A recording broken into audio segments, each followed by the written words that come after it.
రాసిన గ్రంథము బైబిలే. ఇది దేవుని పరిచయం, మన అందరి పరిచయం. ఇది దేవుని పరిచయం, ఆ దేవుని పుస్తకం. బైబిల్ బడి అనే క్రైస్తవ ఆధ్యాత్మిక కార్యక్రమానికి ప్రేమతో మిమ్మల్ని ఆహ్వానిస్తున్నాం. క్రీస్తు రెండవ రాకడ కొరకు మిమ్మల్ని సిద్ధపరిచే ప్రవచనాత్మక సందేశాలు. సందేశకులు బ్రదర్ ఎస్ఎస్ బాబు గారు. మీరు గమనించాలి, ఈరోజు ఈ వాక్యములో ఒక ప్రతినిధి నువ్వేం చేయాలి? రాసుకొని ఉంచుకోవాలి. మరొక మాట, మత్తయి సువార్త 2:5 వ్రాయబడి ఉన్నదనిరి అని చూసారా? వ్రాయబడి ఉన్నది. అయితే ఫిలోమోను పత్రిక రాసేటప్పుడు ఒనిసి మారుమనసు పొందాడు. ఎప్పుడైతే మారుమనసు పొందాడో పౌలు చెప్తున్నాడు, నువ్వు మారుమనసు పొందావు కాబట్టి ఖచ్చితంగా రేపు నీకు విడుదల అన్నాడు. అనగానే అప్పుడే రోమన్ సైనికులు లోపలికి వచ్చారు జైల్లోకి. ఒనిసిం, ఎస్ సార్, బయటకు రా. సార్ నువ్వే బయటకు రా, నీకు విడుదల. అరే, ఒనిసిం ఆశ్చర్యపోతున్నాడు. జైల్లో అతను ఎప్పుడైతే పాపాలు ఒప్పుకున్నాడో, తన మనసు మార్చుకున్నాడో, పౌలు గారిలో క్రీస్తుని చూశాడు, క్రీస్తులో త్యాగము పౌల్లో చూశాడు. తన దైవజనుడు నా కోసం కన్నీరు కార్చాడు, నా కోసం దెబ్బలు తిన్నాడు, నువ్వు విడుదల వస్తుందని చెప్పాడు, ఆయన ప్రవచనం నిజమైంది అని చెప్పి అతను ఆశ్చర్యపోతూ ఉన్నాడు. ఇది గొప్ప సంగతి కదా మరి. ఏమండి, ₹1,00,00,000 దొంగతనం చేసిన ఎవరు క్షమిస్తారు సార్? అధికారులే క్షమించలేదు. కానీ ఇక్కడ దేవుడు క్షమించాడు, పౌలు క్షమించాడు. ఇతను ఎక్కడైతే దొంగతనం చేశాడో ఆ ఇంటికి తిరిగి వెళ్తున్నాడు. ఇతను ఫిలోమోను ఇతను చూడగానే వెంటనే హత్తుకున్నాడు. అసలు ఫిలోమోను చూస్తే ఇతనికి 101 సౌండ్ ఉండదు. కానీ ఎప్పుడైతే మారు మనసు పొందాడో ఇతని మనస్సు విశాలపరచబడిందేమో. ఫిలోమోను చూడగానే ఒనిసిముకి భయం కలగలేదు. ఒనిసిము రావడం ఫిలోమోను దూరం నుంచి చూశాడు. ఒనిసిము అంటున్నాడు, ఫిలోమోను అంటున్నాడు ఒనిసిమును, బ్రదరు రా, దూరం నుంచి అంటున్నాడు, రా, భయపడకు రా అంటున్నాడు. ధైర్యంగా వచ్చాడు. వచ్చిన వాడిని ఏం చేశాడండి? హత్తుకున్నాడు. నువ్వే తప్పు చేయలేదు, నీ పశ్చాత్తాపమే నిన్ను నీతిమంతుడిగా చేసింది. క్రీస్తు నిన్ను నీతిమంతుడిగా చేసినప్పుడు నువ్వు దొంగవని అనడానికి నాకు ఏ అధికారం లేదని యజమానుడు ఫిలోమోను ఒనిసిముని అంటున్నాడు. ఒనిసిము ఎవరు? గజి దొంగ. ఫిలోమోను ఎవరు? కోటీశ్వరుడు, యజమాని. ఇప్పుడు ఫిలోమోను ఒనిసిమును క్షమించాడు. దైవజనుడు ప్రార్థన ప్రతిఫలంగా ఇతని పాపాలన్నీ పరలోకంలో ఉన్న దేవుడు క్షమించాడు. దైవజనుడు చేసిన ప్రార్థనకి ఒనిసిము పాపాలు దేవుడు క్షమించాడు. ఇతను భూలోకంలో చేసిన దొంగతనాన్ని యజమానుడు కూడా క్షమించేశాడు. చాలా గొప్ప సంగతి కదా ఇది. చాలా గొప్ప సంగతి. ఇది చిన్న విషయం కాదు. ఒక వ్యక్తి ఒనిసిం సమాజంలో దొంగ, గృహంలో దొంగ, పని చేసే చోట దొంగ, పరలోకమందు దేవుని ఎదుట పాపి, సంఘంలో వ్యతిరేకి. ఇతను సంఘంలోకి వస్తాడు, బయట ఎన్నో దొంగతనం చేస్తాడు, సంఘంలోకి వచ్చి మళ్ళీ వ్యతిరేకిస్తాడు. పెద్ద ఏదో నీతిమంతులాగా నటించేస్తుంటాడు. పాస్టర్ల మీద పెద్ద రకరకాలుగా నిందలు వేస్తాడు. ఈ వ్యక్తి బయట దొంగే, బయట అబద్ధాలు ఆడతాడు, కోప్పడతాడు, అనేకులు తప్పు పడతాడు. చర్చిలోకి వచ్చి నీతిమంతుడిగా కూర్చుంటాడు. ఆ వాక్యం చెప్పే పాస్టర్ గారిని కూడా తిడుతుంటాడు. ఎవడు కరెక్ట్ చెప్పండి? ఒనిసిం కరెక్ట్. ఒనిసిం తప్పు పట్టలేదు. ఒనిసిం మారాడు, నీతిమంతుల జాబితాలోకి వెళ్ళిపోయాడు. దేవుడు కుమారుడుగా స్వీకరించాడు. పౌలు కూడా ఒనిసిమును తన కొడుకుగా స్వీకరించాడు. యజమాని ఫిలోమోను దొంగను, తన ఇంట్లో దొంగతనం చేసిన దొంగను తన సహోదరుడిగా, తన తమ్ముడిగా, తన రక్త సంబంధిగా స్వీకరించాడు. అలా స్వీకరించడానికి గల కారణం ఏంటంటే అతని పాపములు పశ్చాత్తాపడ్డాడు, అతను మారు మనసు పొందాడు. లూకాసు 13 యేసుప్రభు వారు అంటారు, మీరు మారు మనసు పొందకపోతే అలాగే నశించిపోతారంటాడు. ఇతని జీవితంలో ఫలాలు ఉన్నాయి. ఫలాలు మారు మనసు పొందాక నువ్వు ఫలాలు సంపాదించాలంటే 1 ఖచ్చితమైన నిర్ణయం ఒకటి నువ్వు తీసుకోవాలి. నీ సువార్త అన్ని రాష్ట్రాలకు వెళ్ళాలి. రోమపత్రిక 16:1 పీబే అనే మాట మనకు కనబడింది. పీబే రోమాలో పౌలు రాసిన పత్రిక ఏం చేస్తున్నాడు? వేరే ప్రదేశానికి అందించడానికి వెళ్తుంది. కొరింథీలో ఉన్నారు. ఇప్పుడు పీబే అనే ఈ స్త్రీ, ఈమె బాగా చదువుకుంది, అందమైనది, ప్రార్థన పరు. ఒక్క స్త్రీ పౌలు రాసిన పత్రిక రోమా ప్రదేశంలో ఉన్న సంఘానికి అందించడానికి ఒక్కరితే వెళ్తుంది. 1200 కిలోమీటర్లు వెళ్తుంది. మీరు గమనించండి, పీబే అంటే యూట్యూబ్ అని కూడా అనొచ్చు, లైవ్ అని కూడా అనొచ్చు. ఆనాడు లైవ్లో యూట్యూబ్ లేదు కానీ పీబేకి నిర్వచనం యూట్యూబ్. ఒక వ్యక్తి, ఒక దైవజనుడు ఒక లైవ్లో కానీ యూట్యూబ్లో కానీ వాక్యం చెప్పకపోతే దేవుడు లెక్క అడుగుతారు సార్. ఒక ప్రతిను మీరు రాయకపోతే దేవుడు లెక్క అడుగుతారు సార్. మీరు ఎందుకు చదువుకున్నాను దేవుడు గద్దిస్తాడు. నా సాక్ష్యాన్ని భూమి మీద పెట్టకుండా నీ సాక్ష్యాన్ని మట్టిలో పెట్టి ఇక్కడికి ఎందుకు వచ్చావు అని కళ్ళు అరిచేస్తాడు. మర్చిపోకండి. 2 దశలోని పత్రిక 1వ అధ్యాయం 8వ వచనం. ప్రభు అయిన యేసు తన ప్రభావమును కనపరచు దూతలతో కూడా పరలోకం నుండి అగ్ని జ్వాలలో ప్రత్యక్షమై దేవుని ఎరగని వారికిని మన ప్రభు అయిన యేసు సువార్తకు లోబడిన వారికిని ప్రతిదండన చేయనప్పుడు మిమ్మును శ్రమపరచు వారికి శ్రమయు, శ్రమ పొందుచున్న మీకు మాతో కూడా విశ్రాంతి అనుగ్రహించుటకు దేవునికి న్యాయమే. చూసారా, పౌలు గారు శ్రమ పడుతున్నారు, చీకట్లో రాస్తున్నాడు. ఇప్పుడు వెలుగొంది రాయొచ్చు కదా ఏమండి? ఇదేంటండి, ఇదేం అలవాటు? వెలుగుంది, లైట్ ఉంది, మీరు ఏసీలో కూర్చున్నారు, ఏసీలో కూర్చుని కూడా రాయొచ్చు కదా, నీ సాక్ష్యం రాసుకోవచ్చు కదా. ఏసీలో యూట్యూబ్లో చెప్పచ్చు సార్. యూట్యూబ్ ఎక్కడన్నా మీరు చెప్పినప్పుడు ఏసీ వేస్తారు సార్, అంత హ్యాపీగా చెప్పచ్చు. కానీ పాపం గాలి లేదు, చెమటలు కారిపోతూ ఉన్నాయి పౌలు గారికి జైల్లో. తాగుదామంటే టీ లేదు, కొరడాతో కొట్టారు. తాగుదామంటే నీళ్ళు లేవు, ఆకలేస్తుంది, రొట్టె ముక్క ఇచ్చిన వాళ్ళు లేరు. కానీ ఆయన ఒనిస్సి మీద ప్రవచనం పలికి అంటున్నాడు, నువ్వు విడుదల పొందుతావు అన్నాడు. విడుదల వచ్చింది. అతని చేతులు ఈ పత్రిక పెట్టి అంటున్నాడు, నేను వృద్ధుడాను, నాకు వయసు అయిపోయింది, ఇతను నీ సహోదరుడిగా స్వీకరించు, ఇతను నీకేమైనా ఇవ్వాలని నువ్వు అనుకుంటే నేను విడుదల పొందాక నేను వచ్చి నీకు ఇచ్చేస్తాను, నా ఖాతాలో చేర్చు. ఒనిస్సిము ₹1,00,000 నీకు బాకీయా, నేను ఇస్తాను. నిజంగా ఆ పత్రిక చూసినప్పుడు ఒనిస్సిము ద్వారాగా వెళ్ళిన పత్రిక ద్వారాగా ఫిలోమోను చాలా సంతోషపడ్డాడు. ఫిలోమోనులో ఉన్నది ఏంటంటే అద్భుతమైన విషయం, ప్రేమకు నిదర్శనం. చూడండి ఇక్కడ ఏమన్నాడు, అదే సహోదరుడా, పరిశుద్ధుల హృదయంలో నీ మూలంగా విశ్రాంతి పొందినందున నీ ప్రేమను బట్టి నాకు విశేషమైన ఆనందమును ఆదరణయు కలిగాను. అంటే లేని వాళ్ళకి సహకారి ఎవరు? ఫిలోమోను. కష్టంలో ఉన్నవాడిని ఆదరించేవాడు, బాధల్లో ఉన్నవాళ్ళని ఆదుకునేవాడు. దైవజనుడు పౌలు గారు కష్టంలో ఉన్నప్పుడు, ఆర్థిక ఇబ్బంది పడుతున్నప్పుడు, అయ్యా 10,000 తీసుకోండి అయ్యా, 20,000 తీసుకోండి అయ్యా అని ఆదరించేవాడు ఫిలోమోను. ప్రతి విశ్వాసి తమ దైవజనుడిని పట్టించుకుంటారు. మంచిదే కాదని అన్నాం.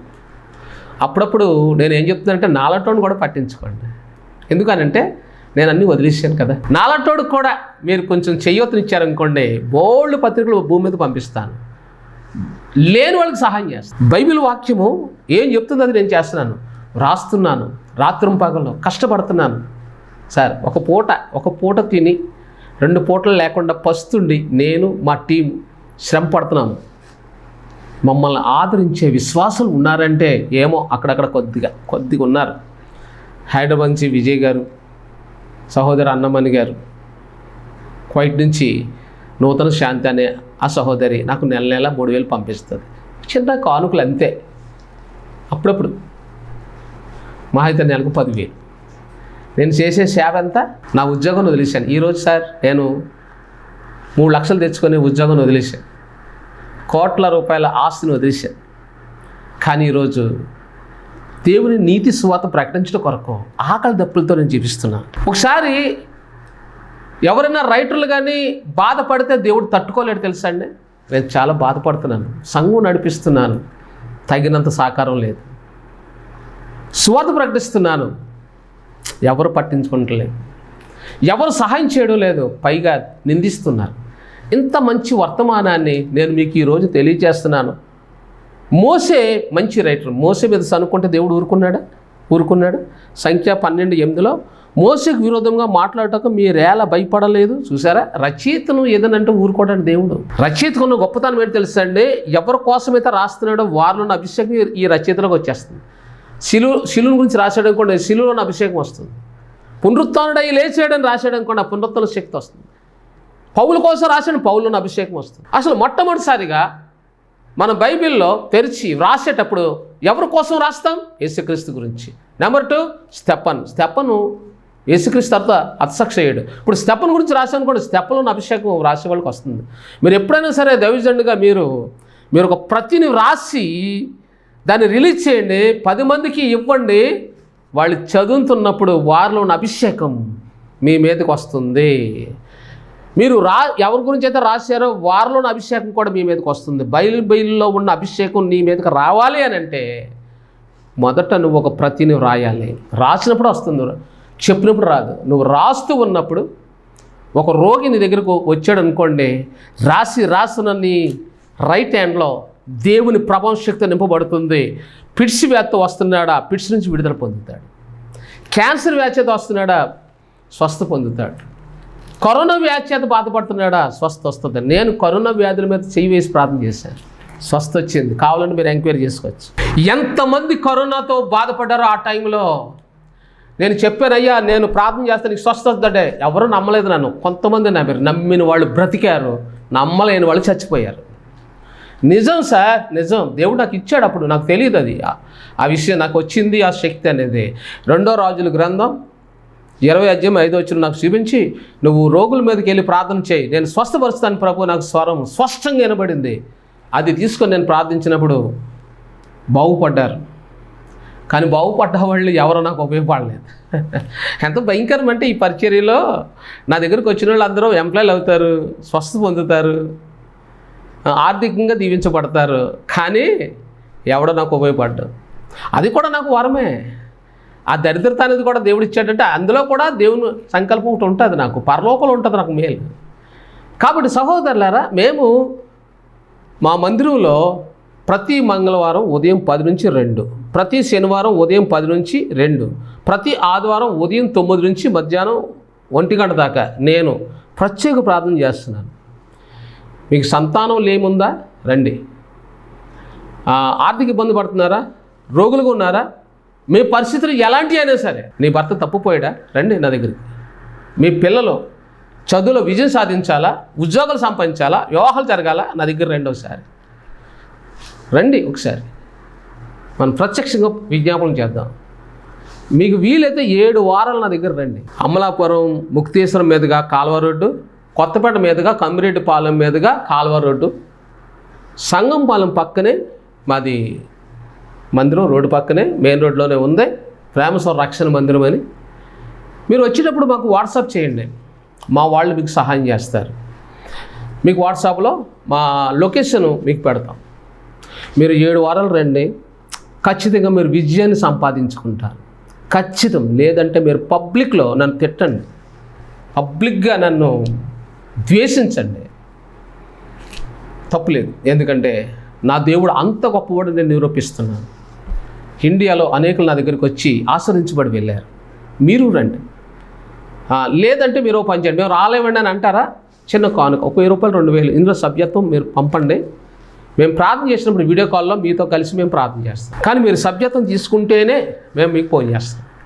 మాది చిల్డ్రన్ ప్రే టవర్ ఉంది. 1వ తారీఖు నుంచి 5వ తారీఖు వరకు మేమే ఫోన్ చేసి ప్రార్థన చేస్తాం.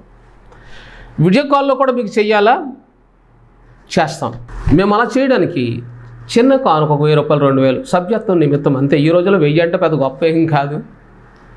కాబట్టి మీరు సభ్యులుగా జాయిన్ అయితే మేము వెంటనే స్పందించి మీకు ఇంట్రెస్ట్ ఉందని నమ్మడానికి అంతే. మేము డబ్బులు ఏం కోరతా లేదు, మీకు ఇంట్రెస్ట్ ఉంది అనడానికి మేము రుజువు చేసుకోవడానికి అంతే. కాబట్టి ఈ పరిచర్యలో మీరు కూడా పాలు పంచుకోండి. వీలైతే రండి, రాకపోతే చిన్న కానుక పంపి సభ్యులుగా జాయిన్ అవ్వండి. మేము వీడియో కాల్లో మీకోసం మేము ప్రార్థన చేస్తాం. మీరు 1000-2000తో మీరు సభ్యులుగా అయ్యాక మీరు ఎప్పుడైనా సరే మీ గృహానికి మీ పరిచర్య మీరు మమ్మల్ని పిలిస్తే ఎంత దూరమైన ఇండియాలో మేము వస్తాం. గల్ప దేశమైనా సరే వస్తాను. గల్ప దేశానికి కూడా నా దగ్గర పాస్పోర్ట్స్ ఉన్నాయి. అన్ని రాష్ట్రాలు. నాకు లాంగ్వేజ్ ప్రాబ్లం లేదు. నాకు తెలుగు, హిందీ, ఇంగ్లీష్ 3 లాంగ్వేజ్ వచ్చు కాబట్టి నేను ఎక్కడా ప్రాబ్లం లేకుండా, అది మారుమూల ప్రాంతమైనా పల్లెటూరు అయినా అండ్ 10 కిలోమీటర్లు నడిచి రావాలంటే ఏం దొరకబండి అని అంటే వస్తాను నేను. ఈ వాక్యం వింటున్నా మీరు ఈరోజు మీరు ఒక యూట్యూబ్గా మారాలి. మోసే ఎవరిని కించపరచలేదు, రైటరు. కానీ ఇంట్లో వాళ్ళే నిందించినప్పుడు అహరోను మిర్యాములను దేవుడు గద్దించాడు. కోరాహును తిరుగుబాటు చేసినప్పుడు భూమి నెరలు విడిచి 250 మందిని బ్రతుకుండగానే ఏమైపోయారు, వాళ్ళు జీవ సమాధి అయిపోయారు. అంటే చూసిన బుద్ధి రావాలి కదా. అహరోను కొడుకులకు బుద్ధి రాలేదు, వాళ్ళిద్దరూ చచ్చిపోయారు. మళ్ళీ వీళ్ళకని బుద్ధి రావాలి కదా, వీళ్ళకి బుద్ధి రాలేదు. మోసే మీద సనుకున్నందువల్ల కొంచెం ఎదరికెళ్ళి చచ్చిపోయాడండి అహరోను. మిరియంకి కుష్ఠరోగం వచ్చింది. ఎందుకో తెలుసా? మీరు విరోధంగా మాట్లాడటకు మీరు ఎందుకు భయపడలేదు? ఎందుకంటే రైటర్ కదా, మరి రైటర్ల పక్షంగా దేవుడు ఉంటాడు. ప్రియులారా, నేను ఒక రైటర్నే, ఇండియా రైటర్ని. నేను చెప్తున్నాను కదా, ఇండియా రైటర్ అంటే అర్థం ఏంటో తెలుసా? మీకోసం నేను ప్రార్థన చేశాక జవాబు ఇవ్వకపోతే ఊరుకునేది లేదు. నేను దేవుడితో పోరాడతాను. బాల్యం నుంచి ఇందులో సేవలో ఉన్నాను నేను. బాల్యము 8 ఏళ్ల ప్రాయంలో నేను దైవజనుడిగా, సేవకుడిగా, ఇండియాలో సువార్థికుడిగా, దైవజనుడిగా నేను వాక్యాలు ప్రకటించాను. మహాసభల్లో, వేల మంది సభల్లో నేను సువార్త వాక్యం ప్రకటించాను. ఒక్కసారి మీ ఊరు వచ్చాక చూడండి, ఒక్కసారి అది చిన్న సభ అయినా, మీరు పెట్టే సభలో 4 ఉన్నా వస్తాను, 10 మంది ఉన్నా వస్తాను, 2 ఉన్నా సరే వస్తాను. నాకు మంచి భోజనం, మంచి స్పెషాలిటీస్ ఏం అవసరం లేదు. ఈనాడు అంశము మీరు వింటున్న ఈ వాక్యంలో ఒక ముఖ్యమైన విషయాన్ని మీరు వింటూ ఉన్నారు. 2 దినవృత్తాంతాలు 29:3లో యెహోవా మందిరపు తలుపులు తెరిచి వాటిని బాగు చేశాను. మొట్టమొదట రాజరికంలోకి వచ్చిన హిజ్కియా తలుపులు తెరిచి ఏం చేశాడు? మందిరాన్ని బాగు చేశాడు. సేవకులు కొరతలో ఉన్నారు, తిండి తినడం లేదు, సేవకులకు ఏం కావాలో ఇచ్చాడు. వెంటనే దేవుడు హిజ్కియా పక్షంలో యెషయా తరపుని మాట్లాడుతున్నాడు. యెషయా వెళ్ళి అంటున్నాడు, నీకు అనారోగ్యం వచ్చింది కదా, దేవుడు నీకు 38 సంవత్సరాలు ఆయుష్ పెంచాడు అన్నాడు. చూసారా? అంటే ఇతను మందిరం మీద, దైవజనుల మీద, నిజమైన సేవకుల మీద దృష్టి పెట్టాడు. హిజ్కియా అతని మరణ సమయంలో దేవుడు అతన్ని స్పందించి అతనికి ఆయుష్ని పెంచాడు, ఆరోగ్యాన్ని ఇచ్చాడు. అతను పూనుకున్న ప్రతి ప్రయత్నంలో దేవుడు అతనికి ఏమిచ్చాడు? విజయాన్ని ఇచ్చాడు, సహాయం చేశాడు. అయితే బైబిల్లో ఒక అద్భుతమైన మాట రాయబడి ఉంది. మీరు ఎప్పుడైనా గమనించారో లేదో? 2 దినవృత్తాంతాలు 34:19లో అతడు ధర్మశాస్త్రపు మాటలు చదివి వినిపించగా రాజు విని తన వస్త్రములను చింపుకొనెను. ఎవరండి రాజు పేరు? యోషియా మనసులో నెమ్మది లేదండి. నాకు ఆదరణ కావాలి అనుకున్నప్పుడు ఈ వాక్యం ఎప్పుడైతే చదివి వినిపిస్తున్నారో మోషే ధర్మశాస్త్రాన్ని, అతని బట్టలు చింపుకొని, అబ్బా ఏం మాటలండి, నాకు జీవాన్ని కలిగించే, నాకు శక్తినిచ్చే ఈ మాటలు అని యోషియా ఏం ప్రారంభించాడు అంటున్నాడు కదా. నేను పూర్ణ హృదయంతో 31వ వచనం 2వ దినవృత్తాంతాల గ్రంథం 34:31 వచనం, ఈ గ్రంథం ముందు వ్రాయబడిన మాట ప్రకారంగా పూర్ణ హృదయంతో ప్రవర్తించేదను అని వాగ్దానం చేస్తున్నాడు. ఒకరోజు సంఖ్యాకాండం 14:7 వచనంలో వీళ్ళు వెళ్ళి, ఏమంటే కానాన్పురం చాలా బాగుందండి అని కబురు తెచ్చారు. వీళ్ళిద్దరు బాగానే మంచి కబురు తెచ్చారు మోసే గారికి, కానీ 10 మంది చెడ్డ కబురు తెచ్చారు. వాళ్ళు అంటున్నారు, మనం వెళ్తే చచ్చిపోతాం, అక్కడ రాక్షసులు ఉన్నారు అనగానే వీళ్ళు ఏం చేశారంటే బట్టలు చింపుకొని, యెహోషువ కాలంలో బట్టలు చింపుకొని, ఎందుకండి మన ప్రభు గొప్పవాడు, రాక్షసులు అంటే ఏమైంది? ఆయన పరమంది ఉన్నాడు, కాలుతో తొక్కాడా పాతాళానికి వెళ్ళిపోతారు రాక్షసులు. వాగ్దాన దేశానికి వెళ్ళడానికి వెనకాడొద్దు, ఈ 10 మంది చెప్పిన మాటలు వినొద్దు అని యెహోషువ కాలేబులు ఎప్పుడైతే పలికారో దేవుడు ఆ మాటలు విని అంటున్నాడు, నిండు హృదయంతో నా హృదయాన్ని అనుసరించిన కాలేబు యెహోషువలను తప్ప ఈ 40 లక్షల మందిని తుడిచేస్తున్నాను అన్నాడు. అంతే, శపించేశాడు. అందరూ చచ్చిపోయారు, 2 మిగిలారు. ఈరోజు ఈ వాక్యం వింటున్న నీ జీవితంలో ఒక విషయం తెలుసుకోవాలి, నువ్వు ఒక రైటర్గా మారాలి. అప్పుడే నువ్వు రాసే గ్రంథమే నీకు ఐశ్వర్యం, నీకు ₹1,00,00,000 ఇస్తుంది. ప్రియులారా, ఈరోజు నేను మీకు చెప్పే ఈ వాక్యంలో ఒక అద్భుతమైన మాట మీరు తెలుసుకోవాలని నేను ప్రభుపేట మనవి చేస్తున్నాను. సామెతల గ్రంథము 2వ అధ్యాయం 1వ వచనం 7వ వచనం, వర్ధిల్ల చేయను. నువ్వు ఎప్పుడైతే రాస్తావో నీ చేతులు రాసే చేతులుగా ఉంటే నువ్వు వర్ధిల్ల చేయను. తర్వాత సామెతలు 3:23లో ఇలా రాస్తుంది, నువ్వు పండుకొనినప్పుడు భయపడవు, నీ పాదములు ఎప్పుడు తొట్టిల్లవు అనే మాట ఇక్కడ రాయబడింది. సహోదరులారా, ఈరోజు ఈ వాక్యం వింటున్న మీరు ఒక సత్యాన్ని మీరు తెలుసుకోవాలని నేను త్వరగా ఈ విషయాలను మీ ముందు పెడుతున్నాను. 1, మర్చిపోకండి, చివరి ఫైనల్ టెస్ట్.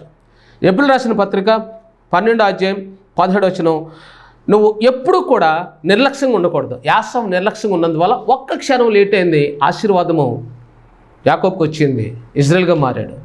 ఒక్క నిమిషం మందిరానికి ఆలస్యంగా వెళ్ళే వాళ్ళకి యాసవ లాంటి జీవితం ఎదురవుతుందని ఈ వాక్యం చెప్తుంది. మొట్టమొదటి మాట యోహాను సువార్త 5వ అధ్యాయం 4వ వచనం, మొదట ఎవడు దిగునో వాడు ఎట్టి వ్యాధి కలవాడైనను బాగుపడు. మొదట ఎవడు దిగును అంటే మొదట ఎవరైతే దేవుని గుడికి వస్తారో, దైవజనులు నియమించిన సమయానికి 10 నిమిషాల ముందు ఎవరైతే వస్తారో వారు రోగం నుంచి విడుదల పొందుతారు, ఆర్థికంగా సహాయం పొందుతారు, సమస్య నుంచి విడుదల పొందుతారు, పరిస్థితుల్లో మెరుగుపరచబడతారు, ఎగ్జామ్స్లో విజయాన్ని పొందుకుంటారు, వారు కోరుకున్న భాగస్వామితో వివాహం జరుగుతుంది, వారు అడిగిన ఉద్యోగం సంపాదించుకుంటారు, కుటుంబంలో శాంతిని సంపాదించుకుంటారు, వారు పైవారుగా ఉంటారు. నువ్వు మందిరంలో ముందు స్థానంలో నువ్వు ఉండాలి. అందరికంటే ముందు నువ్వు గుడిలోకి వెళ్ళగలగాలి. దేవునికి ఇవ్వాల్సిన దశమ భాగం కరెక్ట్గా ఉన్నప్పుడు దేవుడు నీకు అన్నీ కరెక్ట్గా ఉంటాయి.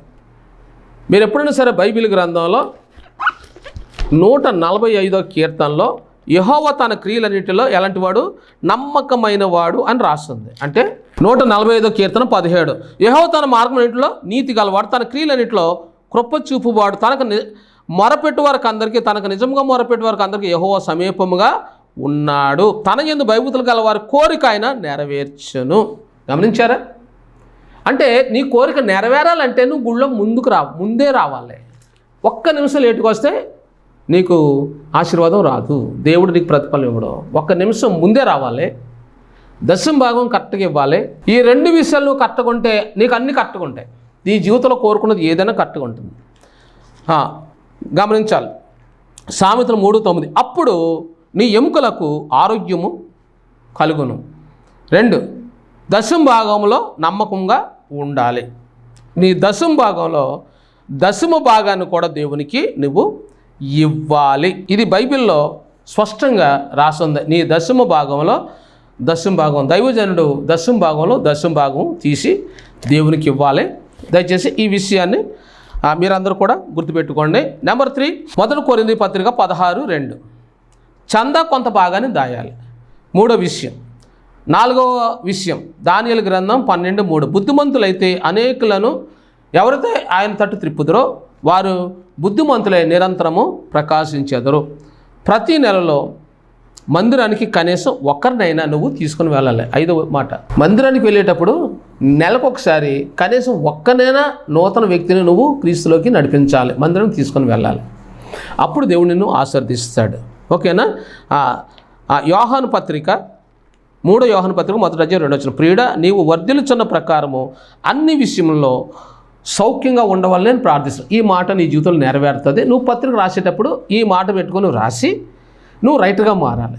నువ్వు ఎప్పుడైతే రైట్గా మారుతావో నువ్వు బైబిల్లో ఏ వ్యక్తి కోసం అయితే రాస్తున్నావో ఆ వ్యక్తిలోని అభిషేకం నీ చేతుల్లోంచి నీ జీవితంలోకి వస్తుంది. నువ్వు ప్రార్థించినప్పుడు రోగులు బాగుపడతారు, నువ్వు టచ్ చేస్తే అద్భుతాలు జరుగుతాయి. తర్వాత ఆర్థికంగా నీ పత్రిక ద్వారా దేవుడు నిన్ను దీవిస్తాడు. ఓకే? ద్వితీయోపదేశకాండం 17:18, ఒక ప్రతిని నీ కొరకు రాసి ఉంచుకొనుము. అంటే నీ సాక్ష్యాన్ని రాసి ఉంచుకోవాలి. రోమా 10:18, వారి స్వరం బూదిగంతముల వరకు బయలువేయాలంటే యూట్యూబ్లో నువ్వు తప్పకుండా చెప్పడానికి ప్రయత్నం చేయి.